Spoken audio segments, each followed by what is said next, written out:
દિલ્હીમાં ચૂંટણીને લઈને ઈશુદાન ગઢવીની પ્રતિક્રિયા. ઈશુદાન ગઢવીએ જીતનો વિશ્વાસ વ્યક્ત કર્યો.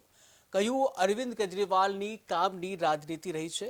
ભારે બહુમતીથી આમ આદમી પાર્ટીની સરકાર બનશે. ભાજપ લૂંટની રાજનીતિ ચલાવી રહ્યું છે. સરકારી ઓફિસરોનો દુરુપયોગ કરવામાં આવે છે. ત્યારે આવો જોઈએ શું કહેવામાં આવ્યું. એલાન થઈ ચૂક્યું છે. 5 ફેબ્રુઆરીએ મતદાન છે અને 8મી ફેબ્રુઆરીએ ચૂંટણીનું પરિણામ છે. દિલ્હીમાં અરવિંદ કેજરીવાલજીએ જે કામની રાજનીતિની શરૂઆત કરી છે, હિન્દુસ્તાનમાં એક એવું રાજ્ય છે કે જ્યાં કામની રાજનીતિ ઉપર મત માંગવામાં આવે છે કે તમારા બાળક માટે સારું શિક્ષણ, સારું આરોગ્ય, મહિલાઓ માટે બસ સુવિધા ફ્રી, વીજળી ફ્રી, પાણી ફ્રી, અને છતાંય એ રાજ્ય પ્રોફિટમાં ચાલે છે. એ રાજ્ય ઉપર કોઈ વધારાનું દેવું નથી, દેવાના ડુંગર નીચે દબાઈ નથી ગયું.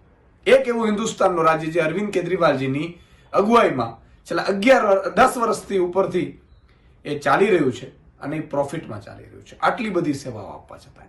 ત્યારે કામની રાજનીતિ છે. બીજી બાજુ ભાજપની લૂંટની રાજનીતિ. તમે જો ખુલ્લેઆમ રૂપિયા વહેંચવામાં આવે, ખુલ્લેઆમ મતદાનમાં ધાંધલી કરવામાં આવે, ખુલ્લેઆમ સરકારી અધિકારીઓનો દુરુપયોગ કરવામાં આવે, ખુલ્લેઆમ તમે જુઓ કે લોકતંત્ર છે એની હત્યા થઈ ગઈ હોય એવી સ્થિતિમાં મહિલાઓ ઉપર, આતિશીજી ઉપર તમે જુઓ ટિપ્પણીઓ કરવામાં આવે, મહિલા દીકરીઓ ઉપર. અને આ ભાજપના લક્ષણ છે અને ભાજપ આ જ રીતે ચૂંટણીઓ લડે છે. એટલે મને પૂરો વિશ્વાસ છે કે પહેલી વખત 70માંથી 67 પછી 70માંથી 62 સીટ લઈને અરવિંદ કેજરીવાલજી આવ્યા. આ વખતે પણ દિલ્હીમાં અરવિંદ કેજરીવાલજીની કામની રાજનીતિનો વિજય થશે. દિલ્હીમાં અરવિંદ કેજરીવાલજી ઉપર આક્ષેપો થયા, શીશ મહેલના, કરોડો રૂપિયાના કૌભાંડના, એ બધા શીશ મહેલે ખાલી કરીને વયા ગયા અરવિંદ કેજરીવાલજી. શીશ મહેલ હતું જ નહીં તો મુખ્યમંત્રી આવાસ.